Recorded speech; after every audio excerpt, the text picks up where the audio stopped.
올림픽 하면은 그 꽃이라고 할 수 있는 것이 바로 마라톤이죠. 이 마라톤은 기원전 490년에 아테네와 이 페르시아 간에 벌어진 그 전쟁에서 유래되고 있습니다.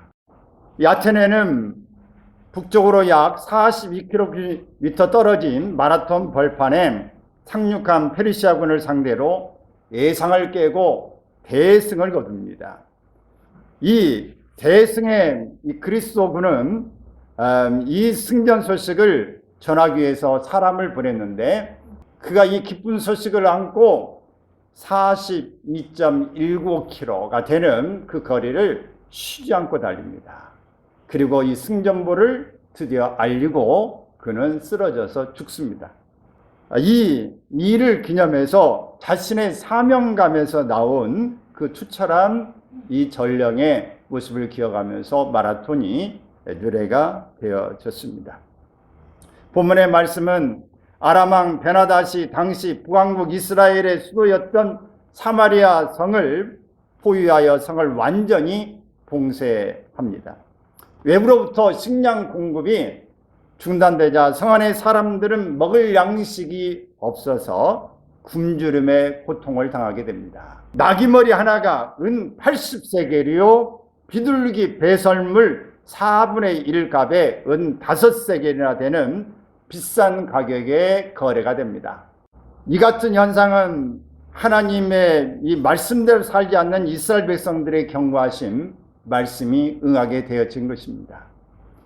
이렇게 하나님의 말씀이 응함으로 인해서 그들 속에는 이루 말할 수 없는 식량난에 의해서 자식을 삶아 먹는 그런 일까지 발생하게 되는 참혹함이 있게 되어지죠. 이때 성 밖으로 쫓겨났던 4사람의 나병 환자들도 기아를 견디지 못해서 굶주림과 이 고통을 당하게 됩니다. 그래서 이 4명의 나병 환자들은 이렇게 자신들도 먹을 수 없는 굶주림 속에서 가만히 있다 죽으나 아니면 적진에 의해서 죽으나 똑같이 이런저런 모습으로 다 죽음을 면치 못하겠다 이렇게 생각하고 차라리 저게 죽더라도 굶주려 죽는 것보다 낫겠다. 그래서 적진으로 가게 되어집니다. 이렇게 적진으로 나아가서 본데 뜻밖의 상상하지 못한 일이 일어나 있습니다. 그것은 이 죽음을 각오했던 그들에게 있어서 아람 군대는 다 도망하여 아무도 보이지 않고 그들이 남기고 간 음식과 물건이 가득히 즐비하게 쌓여 있는 것을 보게 되어집니다. 그들은 정신없이 굶주린 배를 채우고 많은 은과 금과 의복을 감추었습니다. 한 번도 자기들에게 보지 못했던 이 행운을 그들은 놓치지 않고 싶고 정신이 없었던 것이죠. 한참을 지나고 난 다음에 허기진 배를 채우고 자신이 갖고 싶은 것들을 감추고 난 후에 정신이 돌아왔습니다. 성 안에서 굶어 죽어가는 백성들에게 이 아름다운 소식을 전하여 동족을 살려야 되겠다. 그래서 그들은 발걸음을 옮깁니다. 뉘우침과 각성이 바로 오늘 살아가는 우리 모두에게, 성도들에게 또 귀한 울림이 되고 또 소망이 되어지기를 바랍니다. 먼저 이 내용 가운데서 우리는 아름다운 소식은 하나님이 주셨다는 사실을 기억해야 됩니다.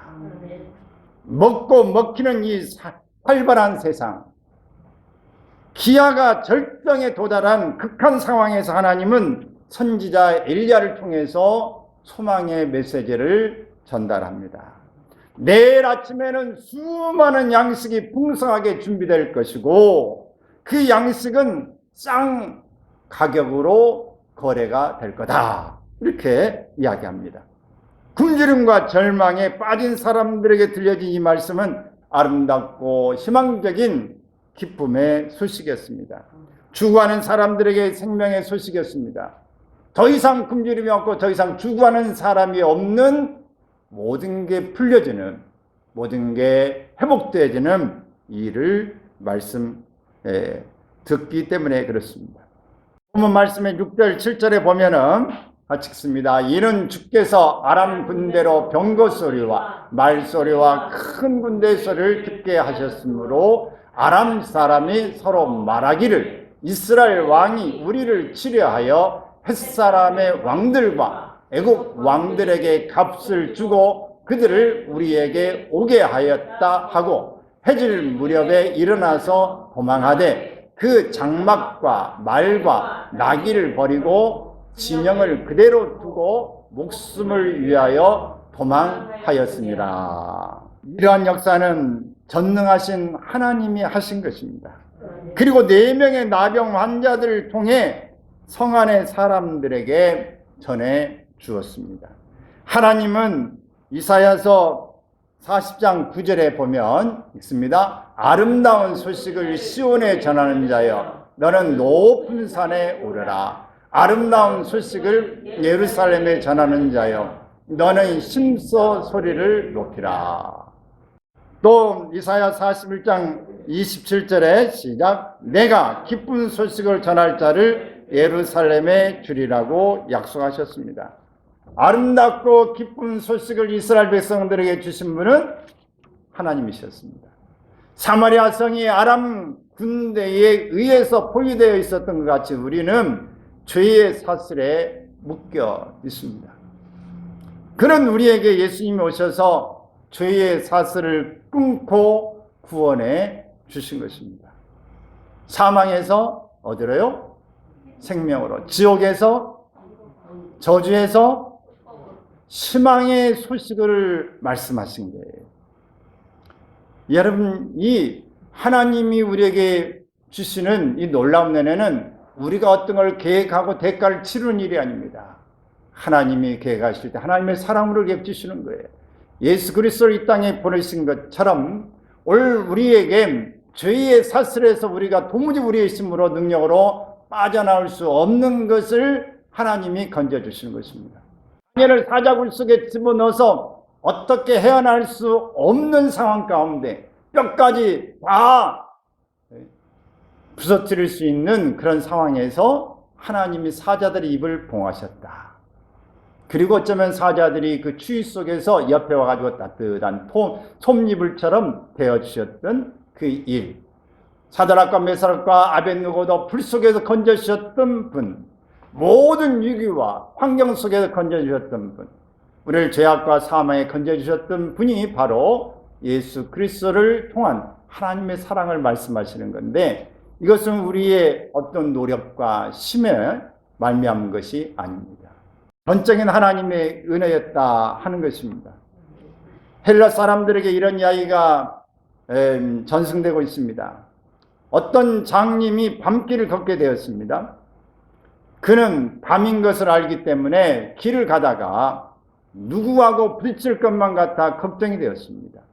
그래서 자신에게는 필요도 없는 등불이지만 눈뜬 사람들이 그의 등불을 보고 비켜갈 수 있도록 등불을 켜서 들고 밤거리를 나섰습니다.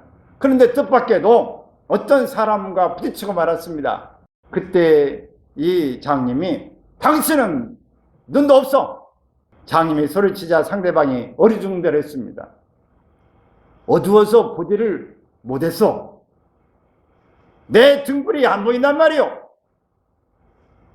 그제야 그 사람이 자세히 살펴보니 장님이 불 꺼진 등을 들고 있었습니다.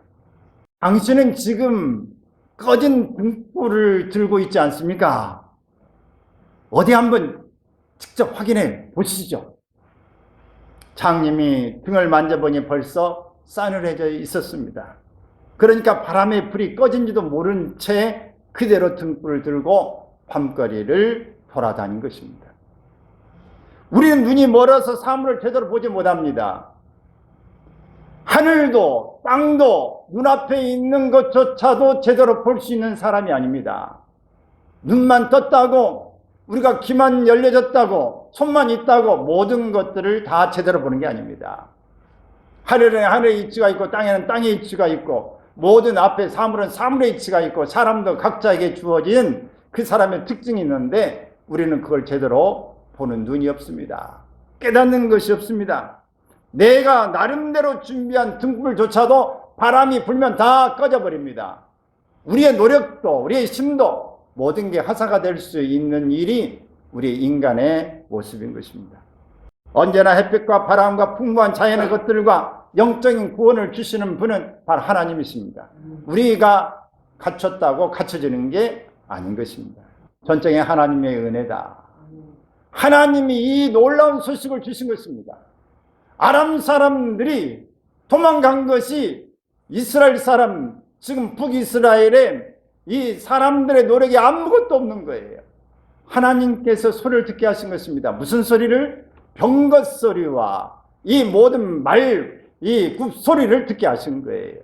햇사람과 애굽 사람들을, 바로 이스라엘 사람들이 돈을 주고 과학 군사들을 지금 오도록 요청하신 거구나. 이 소리를 들으면서 그들은 혼미백산하고 다 도망을 가게 된 것이죠. 아름다운 소식은 바로 보잘것없는 나병 환자들에 의해서 전해지게 됩니다. 군인이 아닙니다. 똑똑한 사람이 아닙니다. 왕족이 아닙니다. 사람들이, 당신들은 질병이 있고 저주받은 사람들이 우리와 함께 살 수 없다고 창밖에 내친 사람들이에요. 천대받는 사람, 멸시받는 사람, 서러운 사람, 병에 걸리고 연약하기 짝이 없는 사람들이었습니다. 한참 동안 나병 환자들이 먹고 마시고 감추다가 갑자기 한 생각이 났습니다. 나병 환자들의 마음을 때리기 시작합니다. 그것은 자기들이 먹고 마시고 즐기는 동안에 성 안에 수많은 사람들이 굶어 죽어가고 있다는 각성이었습니다. 내가 먹고 마시고 평안하게 살아가는 동안에도 죽어가는 나의 이웃들이 많이 있음을 깨달아야 합니다. 나병 환자들은 결단을 내립니다. 우리가 이렇게 해서는 아니 되겠도다. 오늘은 아름다운 소식이 있는 날이거늘 우리가 침묵하고 있도다. 이렇게 이야기를 한 것입니다. 여러분, 간혹 가다가 정말 좋은 음식을 먹고 좋은 자리에서 잠을 자고 좋은 옷을 입고 좋은 차를 타고 가다 보면 어떤 데는 굉장히 미안하고 송구하고 이런 축복을 누려도 되나 하는 생각을 갖기도 합니다. 먹을 것이 없어서 이 지구상의 4분의 1 정도는, 어쩌면 3분의 1 가까이는 못 먹고 힘들고 이 기아 상태에 영양실조에 걸린 사람들이 많습니다. 근데 이렇게 아주 흥청망청 먹어도 되는가? 너무 배가 부르다고 배불러서 못 먹겠다고 이렇게 해도 되나? 이렇게 좋은 옷이 너무 널려져 있어 이렇게 살아도 되는 건가? 이렇게 따뜻하게 이렇게 시원하게 살아도 되는 것인가? 여튼 너무 미안하고 감사하면서도 정말 미안하고, 이런 순간에도 죽어가는 사람, 못 먹는 사람이 많은데 굶고 살아야 되는 건데 내가 혼자 이렇게 나 혼자만 잘 사는 게 아닌가, 이런 생각을 간혹 가져봅니다. 다니엘 기도회를 하면서 정말 어렵고 힘든 사람들 속에서 선교하고 있는 사람과 기아에 허덕여 있는 전쟁의 난민들 속에 있는 사람들 볼 때에, 또 질고의 암덩어리에 모든 죽어가고 허덕여 있는 사람들을 볼 때에 건강하게 살고 있는 게 얼마나 큰 은혜인가. 이렇게 그들을 향해 저는 죽어가고 있는데 이렇게 있어도 되는 것인가 하는 생각을 해보게 됩니다. 여러분, 우리가 먹고 입고 마음껏 우리가 즐기는 속에서 죽어가고 있는 사람, 힘들어 고통하는 절규하는 사람들이 주변에 없는지를 돌아볼 수 있기를 바라고, 중보 기도자가 되기를 바라고, 사랑의 손길을 내미는 일이 있어지기를 바랍니다. 지금 사마리아 성 안에는 양식이 없어서 다시까지 삶아먹는 비극이 일어나는데 우리만 이렇게 먹고 마시고 있을 수 있겠는가? 이렇게 침묵하여 아름다운 소식을 전하지 않으면 하나님의 벌이 우리에게 임할 것이라고 하는 각성이 일어난 것입니다. 성 안에 많은 사람들이 죽어가고 있는 상황에서 침묵하고 기쁜 소식을 전하지 않는 것이 죄입니다. 오늘 전쟁이 일어나고 적들이 들어오고 있는데 성문에서 그걸 보고 있는 사람이 나팔을 불고 경고를 백성들의 군인들에게 하지 않으면 방비할 수 없어 다 죽게 되어진다고 하는 이 사실, 그러면 그 책임을 누구에게 묻겠느냐? 그것은 사명 있는 자가 이 나팔을 불지 않는 일 때문에 일어난 것인 그 사람의 책임을 묻겠다. 그러나 오늘 나팔을 불었음에도 불구하고 이 사실에 대비하지 못하면 그 책임은 대비하지 못한 사람들에게 있다고 성경은 말씀합니다. 구원받은 우리가 침묵하여 복음을 전하지 않아 우리의 이웃이 멸망한다면 누구에게 그 책임이 돌아가겠습니까?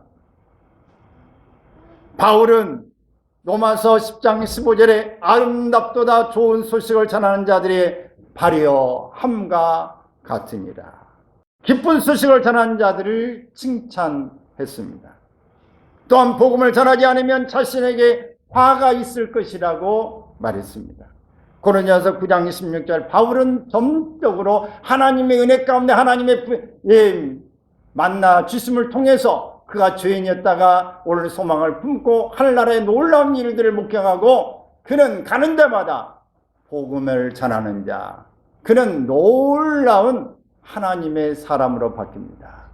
그래서 수없는 채찍과 죽음의 이귀와 물속에 빠짐과 헐벗음과 굶주림을 당하면서도 그는 끝까지 자기 자신의 몸에 예수 그리스도의 흔적을 지녔다고 말하면서 살아도 주님을 위하여 죽어도 주님을 위하여 나는 그리스도의 것이라고 고백하고 있는 것입니다. 복음 증거의 사명을 위해 목숨을 걸었다고 사도행전 20장 24절에서 말씀하고 있는 것입니다. 나는 나의 달려야 할 길을 다 갈 거라고. 나는 주님 앞에 가서 면류관에 예비한 것을 바라보면서 나는 나의 길에 포기하지 않겠다고 이야기하는 것입니다. 나병 환자들이 아람 진영에 이른 것은 해질 무렵이었으니 그들이 먹고 마시고 난 시간은 한밤중쯤 되었을 것입니다. 피곤하고 졸음도 쏟아졌을 것입니다. 못 먹다가 수없이 굶주리다가 한꺼번에 음식을 많이 먹으면 어떻습니까? 포만감이 있으면 막 졸립니다. 몸에 막 근육이 운동을 하다 보니까 엄청 힘들어져요. 그럼에도 불구하고 그들은 기다릴 수가 없었습니다. 왜냐하면 그들이 침묵하고 있는 이 순간에도 많은 사람들이 죽어가고 있었기 때문에 그렇습니다. 그래서 성경은 디모데후서 4장 2절에서 말씀합니다. 시작. 너는 말씀을 전파하라. 때를 얻든지 못 얻든지 항상 심쓰라. 라고 말씀하는 거예요. 여러분은 기쁜 소식을 전하고 계십니까? 그저께 이 저녁에 단열 기도회의 강사는 임선주 찬양 선교사였습니다. 술주정 아버지, 폭력당하는 엄마, 이 속에서 두 자매는 숨소리조차 내지 못하고 말릴 수도 없었습니다. 살려달라고 그렇게 외치는 엄마의 음성을 들으면서도 그들은 꽁꽁 두려워서 움직일 수 없었습니다. 이렇게 살다가 엄마 아버지는 이혼을 하고 그는 할머니 집에 맡겨지고 할머니가 아파서 다시 고모 집에 맡겨져서 고모는 술주정뱅이가 되어지고 그 속에서 이리 와서 나를 데려가라고 말하는 그 서글픈 속에서 자라났습니다. 아버지는 새로운 또 엄마를 얻게 되어지고 안양으로 이사하게 돼서 서울까지 2시간 동안을 통학하게 되어지면서 여전히 술버릇을 가지고 있는 아버지, 힘든 고달픈 그런 속에서 가다가 중간쯤에 교회는 작은 교회는 큰 위안이 되고 믿음을 갖게 됩니다. 열심히 공부해서 부산에 있는 엄마를 만나고 엄마와 함께 살아야 되겠다는 생각에 대학을 부산으로 갑니다. 알바를 해야 되기 때문에 이 알바 가수가 되어져서 노래를 합니다. 술집에 이 알바를 하면서 그도 역시 알코올 중독자가 됩니다. 23살에 결혼하고 딸을 하나 낳습니다. 그리고 8년 후에 이혼을 합니다. 여러분, 이 이야기는 어떻습니까? 여전히 술 먹는 아버지, 죽어도 이것이 싫다고 했는데 자신이 알코올 중독에 빠졌습니다. 이혼하는 가정, 자신도 이혼하고 맙니다. 딸을 낳고 힘들어서 다시 그 아이를 1년 동안 딴 데 맡깁니다. 힘들어서 자신의 삶을 포기하고 싶습니다. 그러다가 그는 다시 어느 권사님의 손에 의해서 부흥회 집회 가게 되고 하나님을 만나고 은혜를 받으면서 다시 은혜를 회복합니다. 그리고 목사님과 전사님의 찬양하는 길거리 그 사역에 동참합니다. 그리고 그는 길거리 찬양 사역자로 바뀝니다. 그러면 외치는 이번의 찬양은 그냥 가수의 이 CCM 가수나 일반 가수의 목소리가 아닙니다. 야성이 있는 목소리. 바로 질리지 않는 뭔가 크게 나는 억압받은 속에서 나는 자유인이라고 나를 해방하신 분이 그분이시라고 하는 은혜를 감사를 선포하는 그 자세였습니다. 목소리는 자신감이 있고 물론 알바에서 가수고 모든 탁월한 것도 있지만 길거리에서 수많은 사람들이 칭찬과 저주와 혼동과 그 두려움 속에서 훈련된 수십 년의 그 야성이 영성이 바로 묻어나오는 것입니다. 여러분 영성은 그냥 실내에서 다분히 그렇게 온실에서 자라는 것은 야성이 없습니다. 강한 영성이 되지 않습니다.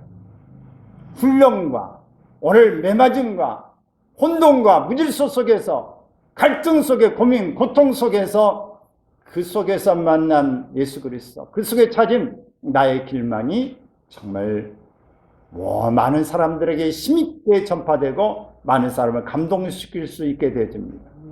나는 여러분들이 그저 고생하는 거 보면은 짠하고 그렇게 안 했으면 좋겠다. 나는 힘들었으니까 너는 좀 편한 길을 갔으면 좋겠다고 하는 것이 고생을 많이 해본 사람들의 이야기지만 그러나 자신이 그런 속에 살아왔기 때문에 많은 사람들에게 말할 수 있고 생각을 가질 수 있고 배려할 수 있고 또한 견딜 수 있는 것을 보면 마냥 좋은 것이 좋은 것만은 아닙니다. 마냥 안 좋은 것이 안 좋은 것만은 아닙니다. 여러분 우리에게 있어서 고난도 감사요, 슬픔도 감사요, 외로움도 감사고 내 고달픔도 감사의 제목이 될 수 있습니다. 이 모든 것이 합력하여 선을 이루고 하나님의 영광을 위한 도구가 될 수 있다고 하는 사실을 기억할 수 있기를 바랍니다. 우리도 이 기쁜 소식을 나병 환자처럼 보잘것없지만 전파하는 선교사 같은 삶을 사시기를 바랍니다. 또 이 아름다운 소식은 사마리아 성 사람들이 들었습니다. 하나님이 하신 일과 하나님이 하신 이 일을 들은 나병 환자들이 바로 성 안의 사람들에게 전파한 것입니다. 4명의 나병 환자들이 전한 소식이 너무나도 의외의 소식이라 처음에는 믿지 않고 의심했습니다. 전하는 사람들의 신분이 믿을 만한 사람인가?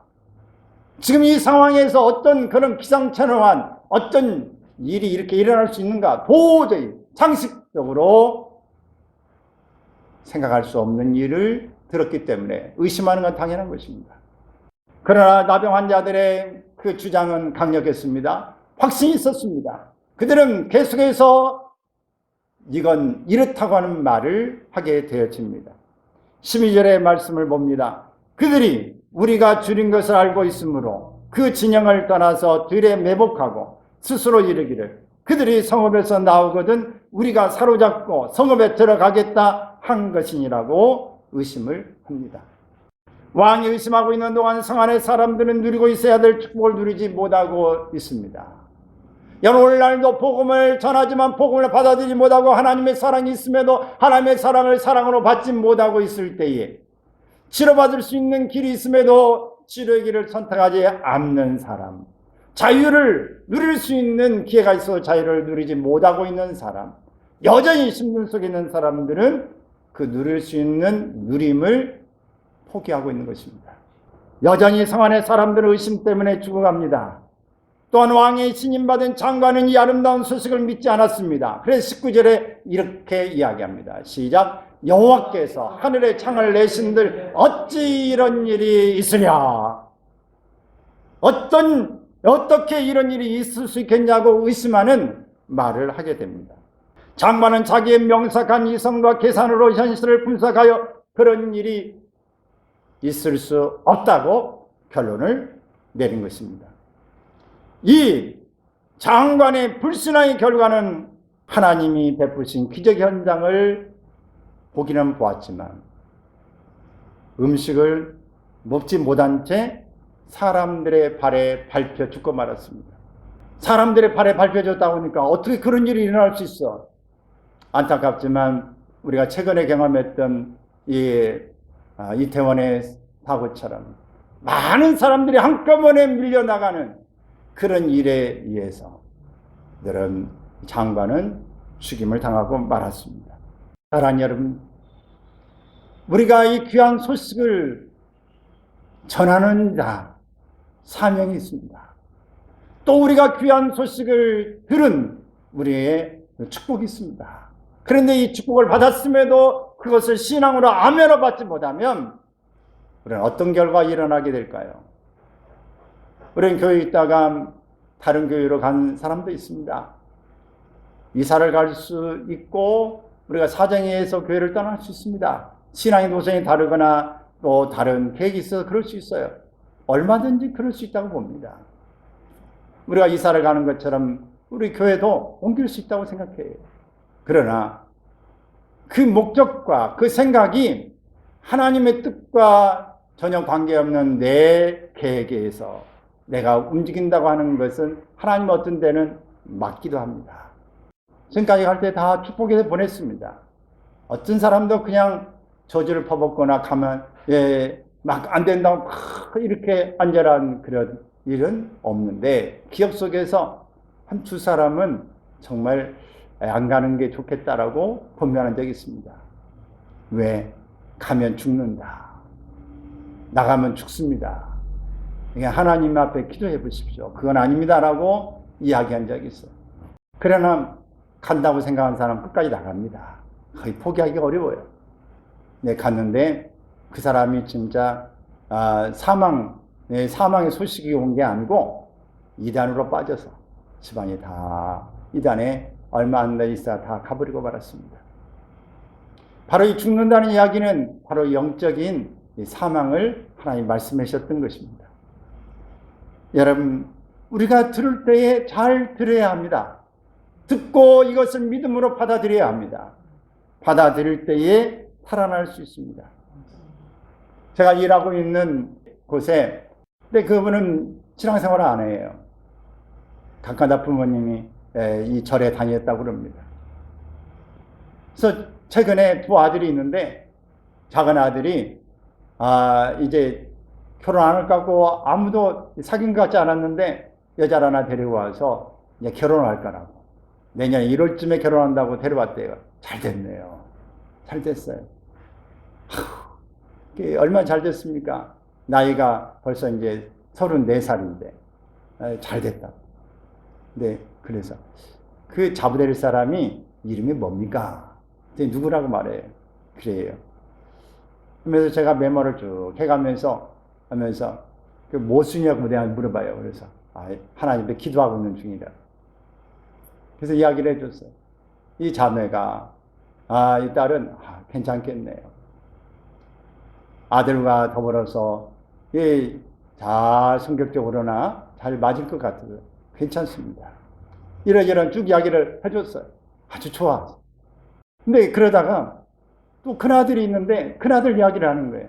큰아들은 36살인데 어떤 이 여자와 몇 년 동안을 잘 사귀다가 지금 헤어져가지고 코가 석자로 떨어져서 지금 그렇게 있다고. 아들이 깊은 상처가 있지 않나요? 정말 그렇대요. 둘째 아들은 아닌데 큰아들은 그런 것 같다. 그러면 맞대요.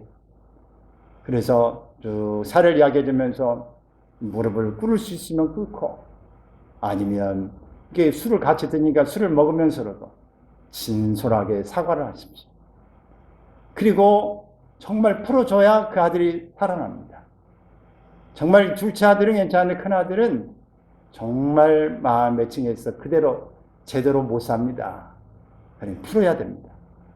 그래서 생원이 아버지가 때리기도 하고 술을 많이 먹고 집에서 맨날 안 들어오고 맨날 늦게 들어오면서 갈등이 심해서 아들을 쥐잡듯이 잡기도 하고 걔는 상처가 많을 겁니다. 그래서 좀 그런 이야기를 했더니 나가면서 지금까지 살면서 이런 얘기를 누가 나에게 한 번도 해준 적이 없었어요. 믿지 않는 사람인데 가면서 뭔가 좀 웅크하게 하면서 나가는 것을 봤습니다. 여러분, 그 사람은 이제 들었습니다. 제가 목사인 줄 알아요. 그래서 가끔 가다가 이제 이야기를 쭉 일부러 합니다. 그러면 설교 영상도 보내줍니다. 제 목적은 그를 구원시키는 일입니다. 또 다른 사람, 계속해서 상담해주고 그의 남편이 병원에 있을 때 안부를 전화합니다. 그 목적은 미션 스쿨에 다니는데 교회를 안 다녀요. 복음 전하기 위한 것입니다. 부인들 공익하고 있는 이 두 청년이 있어요. 10일 날에도 밥을 사줬어. 왜? 하나는 믿는, 하나는 안 믿는 예예요. 그러면 쭉 시사 이야기들을 밥 먹으면서 이야기를 했는데, 이들을 왜 제가 사주고 왜 다가갈까요? 이들이 예수 믿으라.